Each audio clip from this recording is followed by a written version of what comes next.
Har bir ayolda lazzat olish nuqtasi bo'ladi, ya'ni J nuqta deb nomlanadi. Lekin J nuqtamiz hamma ayolda bir xil joyda bo'lavermaydi, ya'ni kitobda yozilgandek bo'lavermaydi. J nuqtani topish avvalo eng katta muammo. Va shu J nuqtaga muolaja qilish ham eng katta ish. Ayolimizlar yig'lab kelganlar, 10 yildan beri birga turmush o'rtoqlar yashaylar, lekin ularda lazzat olish hissi yo'q. Hayot zerikarli bo'lyapti deb menga yig'lab murojaat qildilar Instagram va Telegramdan. Bugun qabulga chaqirdim. Ayolimizning J nuqtasini topdik. To'g'rimi? Topdik. Qiyin bo'ldi, oson bo'lmadi va o'sha joylarga muolaja qilib qo'ydim. Muolaja tugashi bilan ularda o'sha erlarga bo'lgan xohish paydo bo'ldi. Ya'ni natijamiz zo'r bo'ldi. Xo'p, kimda shunaqa muammolar bo'ladigan bo'lsa, albatta pastdagi nomerlarga murojaat qiling. Har bir ayolda lazzat olish nuqtasi bo'ladi, ya'ni J nuqta deb nomlanadi.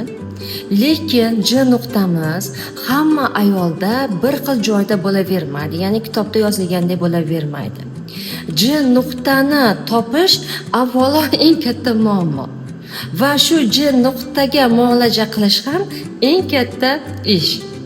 Ayolimizlar yig'lab kelganlar, 10 yildan beri birga turmush o'rtoqlar yashaylar, lekin ularda lazzat olish hissi yo'q.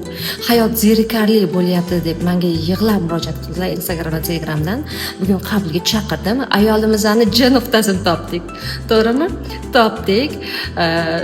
Qiyin bo'ldi, oson bo'lmadi va o'sha joylarga muolaja qilib qo'ydim. Muolaja tugashi bilan ularda o'sha erlarga bo'lgan xohish paydo bo'ldi. Ya'ni natijamiz zo'r bo'ldi. Xo'p, kimda shunaqa muammolar bo'ladigan bo'lsa, albatta pastdagi nomerlarga murojaat qiling. Shu nuqtasi bo'ladi, ya'ni J nuqta deb nomlanadi. Lekin J nuqtamiz hamma ayolda bir xil joyda bo'lavermaydi, ya'ni kitobda yozilgandek bo'lavermaydi. J nuqtani topish avvalo eng katta muammo. Va shu J nuqtaga muolaja qilish ham eng katta ish. Ayolimizlar yig'lab kelganlar, 10 yildan beri birga turmush o'rtoqlar yashaylar, lekin ularda lazzat olish hissi yo'q. Hayot zerikarli bo'lyapti deb menga yig'lab murojaat qildilar Instagram va Telegramdan. Bugun qabulga chaqirdim. Ayolimizning J nuqtasini topdik.